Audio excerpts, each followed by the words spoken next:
नमस्कार दोस्तों। आज के सेशन में हम जिस किताब की बात करेंगे वो किताब जर्मनी के प्रसिद्ध सामाजिक मनोविश्लेषक एरिक फ्रॉम की प्रसिद्ध पुस्तक द आर्ट ऑफ लविंग है। यह किताब मूल रूप से प्रेम के मनोविज्ञान, प्रेम के सामाजिक विश्लेषण को आधार बनाकर लिखी गई है। एरिक फ्रॉम वस्तुतः सामाजिक मनोविश्लेषक थे और जो रोल व्यक्तिगत मनोविश्लेषण में, जो भूमिका व्यक्तिगत मनोविश्लेषण में सिगमंड फ्रॉइड की आती है, वो सामाजिक मनोविश्लेषण में एरिक फ्रॉम की मानी जाती है। एरिक फ्रॉम मूलतः अल्फ्रेड वेबर और कार्ल मार्क्स से भी प्रभावित रहे और फ्रॉइड के क्रिटिक भी रहे, हालांकि फ्रॉइड से बहुत प्रभावित भी थे। तो आज हम बात करते हैं उनकी किताब द आर्ट ऑफ लविंग के बारे में। द आर्ट ऑफ लविंग दरअसल इस विषय पे बात करती है कि प्रेम एक कला है या फिर प्रेम एक भावनात्मक लगाव है, एक सेंसेशन है, एक लक है, क्या है। जैसे कि सामान्य तौर पर यह माना जाता है कि प्रेम किया नहीं जाता, प्रेम हो जाता है और पहली नजर में प्यार। हम लोग ये मानते हैं कि प्रेम एक स्वाभाविक गुण है जो कि कभी भी कहीं भी किसी से हो सकता है। एरिक फ्रॉम इन सारी धारणाओं को खारिज करते हैं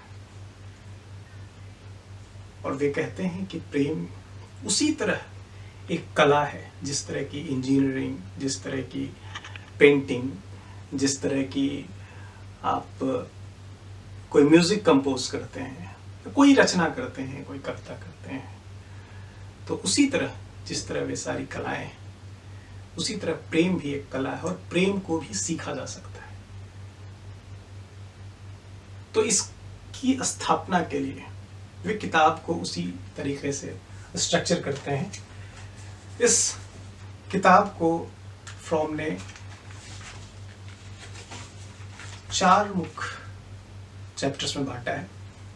इसमें पहला चैप्टर है इज लव एन आर्ट, क्या प्रेम एक कला है, द थियोरी ऑफ लव, प्रेम के सिद्धांत, love and it's disintegration in contemporary western society, love और सामयिक पाश्चात्य समाज में उसका विखंडन, इसके अलावा द प्रैक्टिस ऑफ लव। तो इसकी जो संरचना है, इसमें फ्रॉम सबसे पहले ये करते हैं कि वे ये साबित करते हैं कि प्रेम किस प्रकार एक सेंसेशन या एक भाग्यवादी धारणा नहीं है। तो इसके लिए वे 2-3 बात करते हैं। पहले वे कहते हैं कि अगर प्रेम एक सेंसेशन मात्र है, अगर प्रेम सिर्फ भाग्य से होता है, तो इसमें किस चीज को महत्ता मिलती है, प्रेम करने वाले की या फिर जिससे प्रेम किया जा रहा है उसकी। तो अगर प्रेम भाग्य से होता है तो स्वाभाविक सी बात है, इसमें करने वाले का कोई रोल नहीं है। यह टू बी लव्ड है, नॉट टू लव। यह प्रेम जिसे किया जा रहा है, यह उसकी खासियत पर निर्भर करता है कि प्रेम किससे हो रहा है। अगर यह सेंसेशन है तो, और अगर यह इस बात पे ही निर्भर करता है कि प्रेम किससे किया जा रहा है, वो ऑब्जेक्ट पर निर्भर करता है, तो स्वाभाविक सी बात है तो इसमें व्यक्ति यह चाहेगा कि वह इस प्रकार का बने कि उससे प्रेम किया जाए, ना कि वह प्रेम करे, क्योंकि प्रेम करने पर उसका कोई अधिकार नहीं है। अगर प्रेम, समझने वाली बात है कि अगर प्रेम लक की बात है, अगर प्रेम है सेंसेशन की बात है, और इसमें करने वाले का कोई रोल नहीं है, उसकी कोई कला नहीं है, उसका कोई आर्ट नहीं है, तो यह किस पर निर्भर करता है? यह प्रेम जिस चीज से किया जा रहा है, जिस व्यक्ति से किया जा रहा है, यह उस पर निर्भर करता है कि वह प्रेम के कितने लायक, वह प्रेम किए जाने के कितने लायक। और जब वह प्रेम किए जाने के कितने लायक है वाली धारणा, वाली संकल्पना मजबूत होती है, तो यहां से यह संकल्पना निष्कर्ष रूप में आती है कि हम प्रेम किए जाने के लायक कैसे बने। और जब यह संकल्पना निकल कर आती है कि हम प्रेम किए जाने के लायक कैसे बने, तो इस बात पर निष्कर्ष आता है कि हम वर्तमान के जो मानक हैं, हम उसके अनुसार उसके लायक बने। तो उसके लिए क्या करते हैं? वर्तमान के मानक ऐसे हैं कि पुरुष जो होता है वह यह चाहता है कि वह फिजिकली रूप से स्ट्रांग हो, वह पैसे से ताकतवर हो, वह ओहदे से ताकतवर हो। स्त्रियां चाहती है कि वह अट्रैक्टिव दिखें, वे आकर्षक हों। और फिर मानक जैसे बदलते हैं कि वे डोमेस्टिक हों, या फिर जैसे एक समय में यह माना जाता था कि जो पुरुष एरोगेंट है वो अच्छा है। तो मानक समय के अनुसार जो बदलते हैं, इस हिसाब से यह मानक तय होता है। और इसके बाद बात यह है कि जब प्रेम इस बात पर निर्भर करता है कि ऑब्जेक्ट सही है अथवा नहीं, तो फिर बीच में ब्रोकर की भूमिका आती है कि एक जो बाजार के मानकों के हिसाब से फिट है, और दूसरा जो उन मानकों के हिसाब से फिट है जो पहला चाह रहा है, उन दोनों को मिलाने का काम करता है, जो भारत में वर्तमान में शादी का स्वरूप है, विवाह का स्वरूप है। यह प्रेम है, क्योंकि इसमें प्रेम करने वाले की कोई भूमिका नहीं है। इसमें इस बात की भूमिका है कि जिस चीज से प्रेम किया जा रहा है वो कितना सटीक है। तो इस क्रम में एक ब्रोकर दो प्रेम करने वाले को, दो अलग अलग ऑब्जेक्ट को, नॉट प्रेम करने वाले को, दो अलग अलग ऑब्जेक्ट्स को वो मिलाता है। जो आज हमारे यहाँ शादी का स्वरूप है, यह यूरोपियन कंट्रीज में, पश्चिम के देशों में, विक्टोरियन एज में यह प्रचलन था।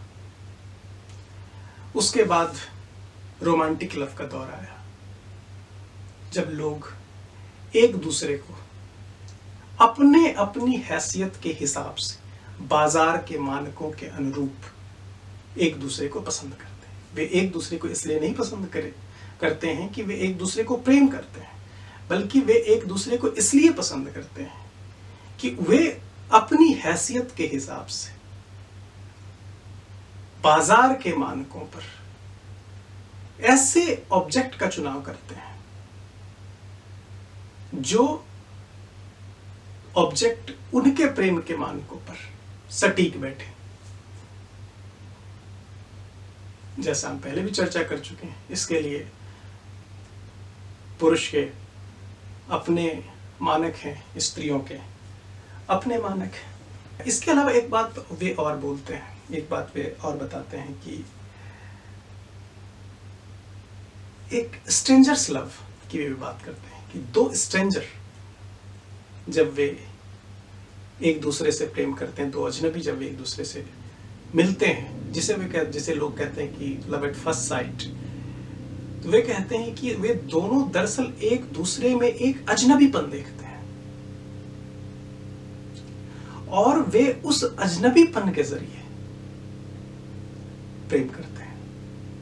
और जैसे जैसे उनका अजनबीपन खत्म होता जाता है, जैसे जैसे उनके रहस्य खुलते जाते हैं, उनका प्रेम समाप्त हो जाता है। तो इससे उबरने के लिए, इस प्रेम के इस फेल्योर से उबरने के लिए वे ये कहते हैं कि ये सारा इस कारण है कि हम प्रेम को एक कला नहीं समझते। वे इसके लिए बताते हैं कि हमें पहले ये समझना पड़ेगा, इस प्रेम के फेल्योर से निपटने के लिए हमें समझना पड़ेगा कि प्रेम एक कला है, कोई भाग्यवादी विचार नहीं। और जब वे इस बात को साबित कर देते हैं कि प्रेम एक कला है, तो फिर इसे सीखने के लिए वे दो बात करते हैं। जैसे कि हर कला को सीखने के लिए दो बातें होती है, दो उसके हिस्से होते हैं, एक थियोरेटिकल पार्ट और दूसरा प्रैक्टिकल पार्ट। तो वे प्रेम के लिए भी कहते हैं कि प्रेम को समझने के लिए पहले हमें उसका सिद्धांत को समझना पड़ेगा और फिर उसके व्यवहारिक स्वरूप को।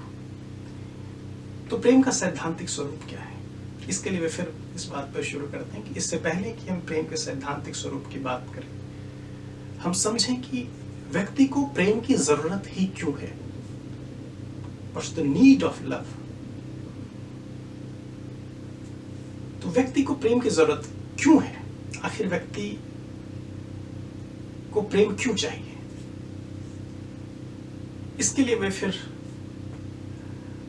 मानव के विकास से शुरुआत करते हैं कि चूंकि मानव एनिमल किंगडम से आया है, चूंकि मानव का इवोल्यूशन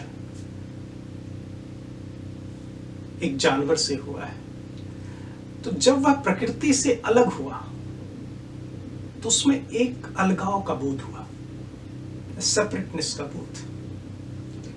और इस अलगाव को भरने के लिए वह तमाम तरह के उपक्रम करता है। और व्यक्ति जब तक इस अलगाव को नहीं भर लेगा तो मानसिक रूप से अशांत रहेगा। तो इस अलगाव को भरने के लिए, एक यूनियन के लिए वो तरह तरह के उपक्रम करता है। शुरुआत में जब व्यक्ति कबीलों में रहता था तो इस अलगाव को भरने के लिए उसने गुफा की भित्तियों पर चित्र बनाए, युद्ध लड़े, ध्यान किया, ईश्वर खोजा। ये सारे उपक्रम उसके अलगाव को समाप्त करने के साधन मात्र हैं। इसके बाद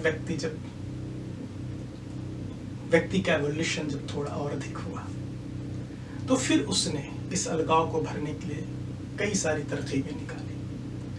तो फ्रॉम इसमें एक पहले तरीके की बात करते हैं, उसे ऑर्गिस्टिक स्टेट कहते हैं, जिसमें व्यक्ति स्वयं को भूल जाता है। इसे वे ड्रग्स को लेना या फिर सेक्सुअल इंटरकोर्स आदि ऐसी कंडीशन जिसमें व्यक्ति खुद को कुछ देर के लिए भूल जाता है और वह अपने आत्म से एकाकार हो जाता है। तो यह एक तरीका है अलगाव को समाप्त करने का।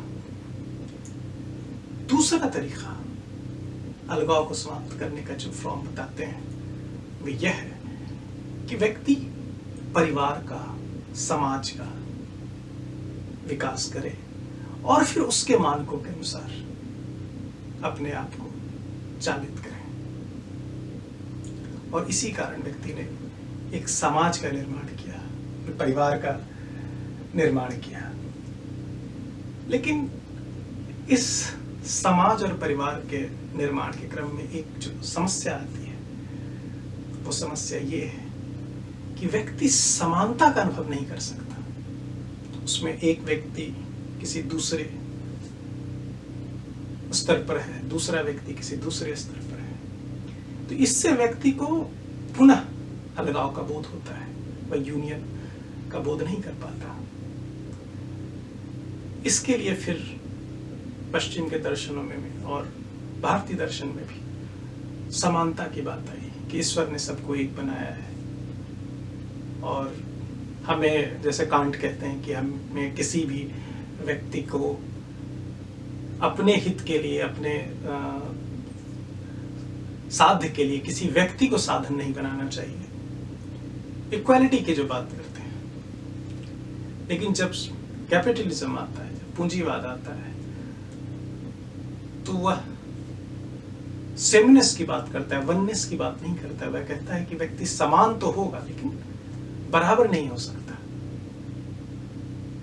फिर उससे अलगाव को खत्म करने के लिए फिर ऑफिस कल्चर, 9 to 5 और भी कई सारे उपक्रम आते हैं। इसके अलावा अलगाव को समाप्त करने के लिए क्रिएटिव एक्टिविटी, रचनात्मक कार्य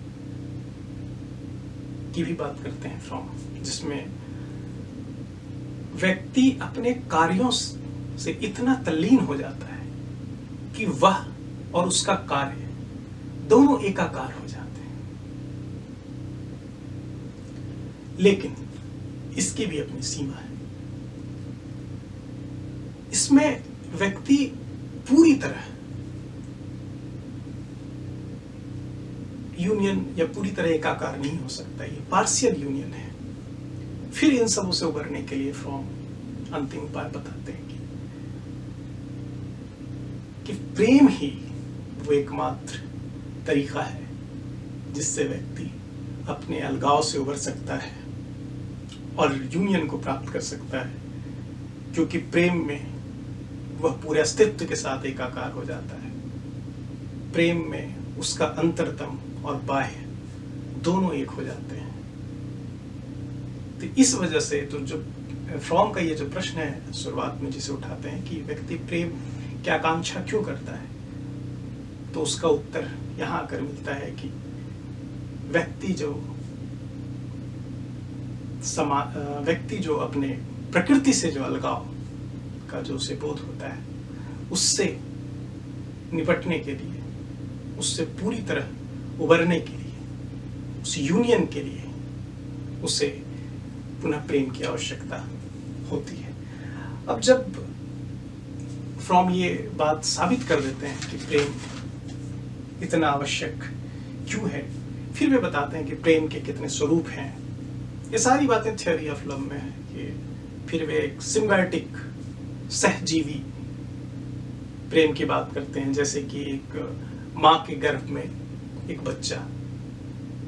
फिर वे सिम्बायोटिक में भी उसे दो तरीके में बांटते हैं कि एक्टिव लव और एक पैसिव लव। एक्टिव लव वो लव है जिसमें प्रेम करने वाला डोमिनेटिंग हो, जिसमें जो प्रेम कर रहा है वो महत्वपूर्ण है और जिसे प्रेम किया जा रहा है वो कम महत्वपूर्ण है। जबकि पैसिव लव वो है जिसे प्रेम किया जा रहा है वो महत्वपूर्ण है, जो प्रेम कर रहा है वो कम महत्वपूर्ण है। और इसके अलावा फिर आगे वो ये बताते हैं कि पैसिव लव दरअसल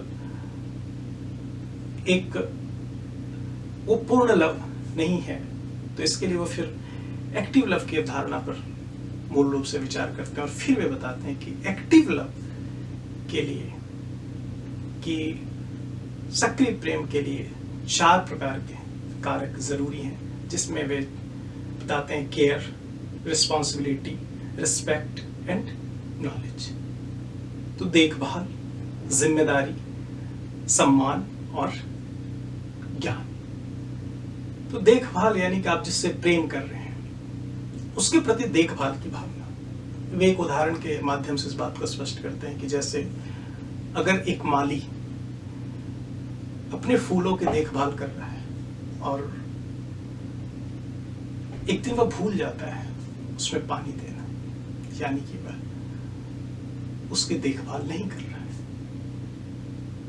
इसी तरह रिस्पॉन्सिबिलिटी, जिम्मेदारी, अगर व्यक्ति किसी से प्रेम कर रहा है तो वह उसके प्रति जिम्मेदार हो, उसके प्रति आदर का भाव हो, और नॉलेज करते उसके बारे में पता हो कि वह व्यक्ति क्या चाहता है, वह व्यक्ति क्या सोचता है, कब उसे किस बात को लेकर उससे चिंता होती है, किस बात को लेकर उसे खुशी होती है, इस बात का ख्याल हो। ये 4 बातें, ये 4 कारक फ्रॉम मूल रूप से बताते हैं। और इसके बाद फिर फ्रॉम प्रेम को कई 3-4 कारकों में बांटते हैं, 3-4 तरीके में बांटते हैं, जिसमें कि एक पेरेंटल लव है, जैसे माँ का प्रेम, पिता का प्रेम, फिर ब्रदरली लव, भातृत्व प्रेम, फिर सेल्फ लव, और इसके अलावा एरोटिक लव, कामुक प्रेम आदि। तो दरअसल जब वे मदरली लव की बात करते हैं तो हमें यह समझना चाहिए कि वे मदरली लव की बात करते हैं, ना कि मदर के लव की बात करते हैं। वे यह कहना चाहते हैं कि प्रेम कई स्वरूपों में हो सकता है। हो सकता है हम जिससे प्रेम कर रहे हैं वो मेरी प्रेमिका हो या मेरा प्रेमी हो, लेकिन हमारा प्रेम का स्वरूप मदरली लव है या फादरली लव है या ब्रदरली लव है। तो मदरली लव के बारे में वे कहते हैं कि मदरली लव दरअसल एक तरीके का बेशर्त प्रेम है। मदरली लव का पॉजिटिव एस्पेक्ट ये है कि इसमें किसी प्रकार की शर्त नहीं होती है। इसमें शर्त केवल इतनी है कि बच्चे को किसी माँ का बच्चा होना है, इससे ज्यादा किसी शर्त की जरूरत नहीं। और बच्चा माँ की एक्टिविटी को खूब समझता है कि मैं ये करूंगी, मैं अगर रोता हूं तो माँ दूध पिलाएगी, मैं अगर ये करता हूँ, कुछ भी करता हूँ, अगर मैं खेलता हूँ तो माँ किस प्रकार प्रेम करेगी, वो भली भांति समझता है। और यही इसका नेगेटिव पक्ष भी है कि मदरली लव में आपको प्रेम के लिए किसी विशेष पात्रता की जरूरत नहीं है। आप उसके बच्चे हैं, यह पर्याप्त है। जबकि फादरली लव में यह विपरीत बात है। फादरली लव में थोड़ी सी दूरी है। फादरली लव इस बात पर निर्भर करता है कि आप सामने वाले की शर्तों पर खरे उतर रहे हैं कि नहीं। फादरली लव आपको दुनिया की समझ देता है।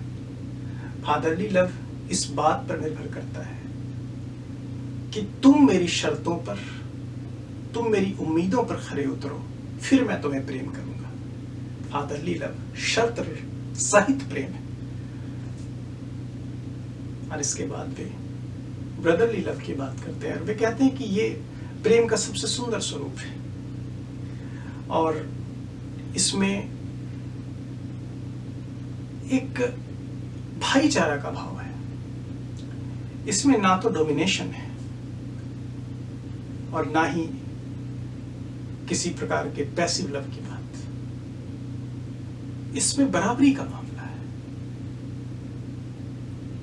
और फिर वे कामुक लव, एरोटिक लव की बात करते हैं और वे कहते हैं कि कई लोग, जिसमें उन्होंने फ्राइड को भी सीधा एक तरीके से क्रिटिक किया है कि कई लोग ये कहते हैं कि कामुकता दरअसल प्रेम का मूल अंग है, मूल हिस्सा है। लेकिन वे कहते हैं कि ऐसा कोई जरूरी नहीं है। शोध बताते हैं कि कामुकता अन्य कई कारणों से भी आ सकती है। वो प्रेम से ही ऐसा कोई जरूरी नहीं है। वो कई बार गुस्से में आ सकती है, क्रोध में, नफरत में, युद्ध में भी कामुकता आ सकती है। इसलिए कामुकता का प्रेम से सीधा संबंध है, ऐसा कोई जरूरी नहीं। इसके बाद वे सेल्फ लव की बात करते हैं और सेल्फ लव में वे कहते हैं कि वे फ्राइड को फिर से क्रिटिक करते हैं कि जैसा फ्राइड कहते हैं सेल्फ लव एक नार्सिस्टिक लव है। और वे उसे कहते हैं, वे आत्ममैथुन जैसी बात करते हैं। जैसा कि फ्राइड की साइकोलॉजी, अगर हम कभी आगे बात करने का मौका मिला तो फ्राइड की साइकोलॉजी मूल रूप से लिबिडो पर आधारित है कि व्यक्ति मूल रूप से अपनी काम चेतना से संचालित होता है। फ्राइड ने जीवन की सारी गतिविधियों को काम चेतना से संचालित के स्वरूप में देखा था और उसी हिसाब से उसे व्याख्यायित किया था। वे फ्राइड स्वप्रेम को भी, आत्म प्रेम को भी लिबिडो पर आधारित और स्व आत्ममैथुन के तरीके से देखते हैं, जबकि फ्रॉम इस बात को बिल्कुल नहीं मानते हैं। फ्रॉम कहते हैं कि आत्म प्रेम प्रेम का सबसे सुंदर स्वरूप है। अगर कोई व्यक्ति स्वयं से ही प्रेम नहीं करता तो वह किसी और से कैसे प्रेम कर सकता है, क्योंकि प्रेम एक भावना है। अगर व्यक्ति ये कहता है कि मैं तुमसे प्रेम करता हूं और वह यह कहता है कि मैं सिर्फ तुमसे प्रेम करता हूं और बाकी किसी से प्रेम नहीं करता, तो दरअसल वह झूठ बोल रहा होता है। प्रेम एक भावना है, और जब व्यक्ति यह कह रहा है कि मैं तुम्हारे माध्यम से पूरी दुनिया को प्रेम करता हूं, तो उसमें व्यक्ति यह नहीं कह सकता कि मैं तुम्हारे माध्यम से पूरी दुनिया को तो प्रेम कर रहा हूं, पर उस दुनिया में मैं शामिल नहीं हूं। ऐसा नहीं हो सकता। इसलिए आत्म प्रेम प्रेम का जरूरी एलिमेंट है। और इसके बाद फ्रॉम प्रेम के प्रैक्टिकल स्वरूप पे आते हैं, जब वे इस बात को कहते हैं कि आखिर अब प्रेम, जब हम उसका सिद्धांत समझ गए तो हम प्रेम को व्यवहारिक रूप में कैसे उतारें। तो व्यवहारिक रूप में उतारने के लिए फ्रॉम प्रेम के 4 मूल एलिमेंट बताते हैं, जिसमें धैर्य, अनुशासन, एकाग्रता और निपुणता ये जरूरी है। और इसके अलावा इन सबों को, इन सारे एलिमेंट को पूरा करने के लिए उसके प्रति एकाग्रता। तो प्रेम के लिए धैर्य की आवश्यकता है। अनुशासन, अनुशासन के बारे में फ्रॉम कहते हैं कि वह अनुशासन ऐसा ना हो कि आप के ऊपर से वो थोपा हुआ अनुशासन ना हो। प्रेम में अनुशासन का अर्थ है कि आप प्रेम में ऐसे उतरें कि वह अनुशासन आपके जीवन में आ जाए, ना कि आपको वह अनुशासन लाना पड़े। धैर्य भी वो स्वाभाविक रूप से आ जाए, ना कि वह धैर्य आपको लाना पड़े। और इसी प्रकार से एकाग्रता, निपुणता आदि। इस प्रकार प्रेम फ्रॉम प्रेम के विभिन्न स्वरूपों को सामाजिक मनोवैज्ञानिक तरीके से देखते हैं और ये साबित करते हैं कि प्रेम केवल एक भावना नहीं है, बल्कि प्रेम एक कला है जिसे सीखा जा सकता है और जिसे सीखा जाना चाहिए। तभी वस्तुनिष्ठ रूप से हम प्रेम को समझ पाएंगे, क्योंकि कोई भी व्यक्ति या कोई भी ऑब्जेक्ट, वस्तु हर समय में, हर काल में, हर परिस्थिति में इतना सुंदर, इतना अच्छा नहीं होता कि हर समय उससे प्रेम किया जा सके, उससे प्रेम हो जाए। और कोई भी व्यक्ति या वस्तु हर काल, हर परिस्थिति में इतना भी बुरा नहीं होता कि वह किसी भी स्थिति में उससे प्रेम ना किया जा सके या वह प्रेम ना कर सके। आज के इस सेशन में इतना ही। आगे मिलते हैं फिर किसी ऐसी किताब पर के साथ। आप चाहे तो हमें कोई किताब रिकमेंड भी कर सकते हैं। हम कोशिश करेंगे कि इस सेशन में उस पुस्तक को शामिल किया जा सके। धन्यवाद।